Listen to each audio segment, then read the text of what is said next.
पकड़े पकड़े पकड़े बेरोजगारी के पकड़े, देश के युवाओं के पकड़े, गरीबी के पकड़े, बेरोजगारी के पकड़े। मैं बताना चाहता हूं कि मैं राजस्थान से आया हूं। मैं भूदेव शर्मा मेरा नाम है। मैंने बी फार्मेसी LLB और LLM किया हुआ है जयपुर से।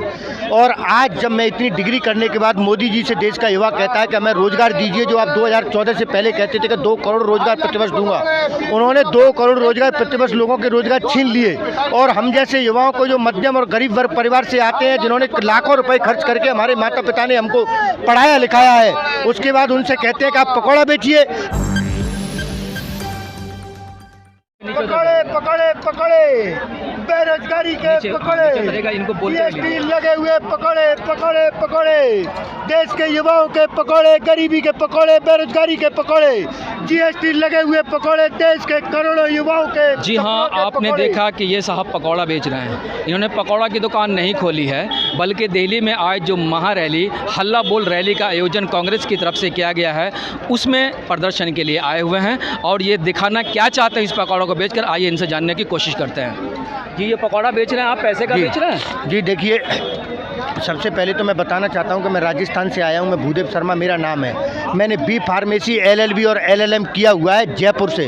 और आज जब मैं इतनी डिग्री करने के बाद मोदी जी से देश का युवा कहता है कि हमें रोज़गार दीजिए, जो आप 2014 से पहले कहते थे कि 2 करोड़ रोज़गार प्रतिवर्ष दूंगा, उन्होंने 2 करोड़ रोज़गार प्रतिवर्ष लोगों के रोज़गार छीन लिए।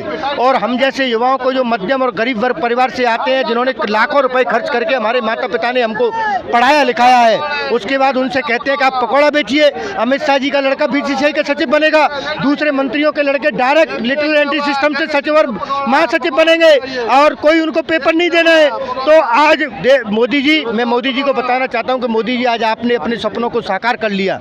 देश के करोड़ों युवाओं के भविष्य के साथ खिलवाड़ करके आपने उनको सड़क पर पकौड़ा बेचने के लिए मजबूर कर दिया।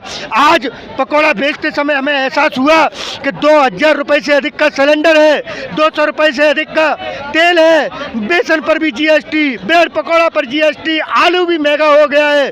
तो हमने भी बनाने के बाद जब GST लगाया तो कोई खरीदने नहीं आया है सुबह से। मैं मोदी जी से दरखास्त करना चाहता हूं, मोदी जी, आपने तो चाय बेची है, आपने चाय बेची है, पकौड़े भी बेच के दिखाइए इस महंगाई में। इस GST लगे हुए पकौड़े को बेच करके दिखाइए। आप जिस देश को विश्वगुरु बनाने की बात करते थे, उस देश के युवाओं को आज आपने सड़क पर ला करके खड़ा कर दिया।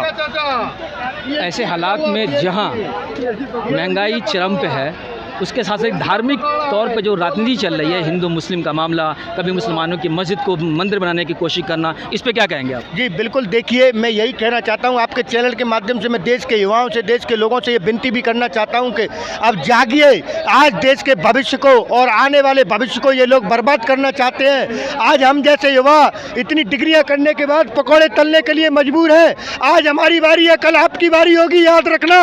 अभी भी समय है, समय रहते हुए इनको उठा करके फेंक दीजिए, वरना ये पूरे देश को अनपढ़ बना देंगे।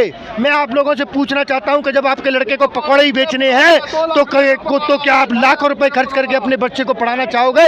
उसे 5वीं क्लास के, उसे 5 साल 8 साल का होने के बाद उसे पकौड़ा बनाना सिखाओगे आप? तो पकौड़ा ही तो बेचने हैं। तो इसलिए अब मैं मानता हूं कि आज देश में ये जो 70 साल रिकॉर्ड टूट गया महंगाई का, बेरोजगारी का, इसका कोई फर्क नहीं पड़ेगा, कोई फर्क नहीं पड़ेगा। देश की जनता इनको 2024 में बताएगी कि आपने देश के युवाओं का, देश के लोगों का जो मजाक बनाने का काम किया है, वो जवाब 2024 में आपको मिलेगा।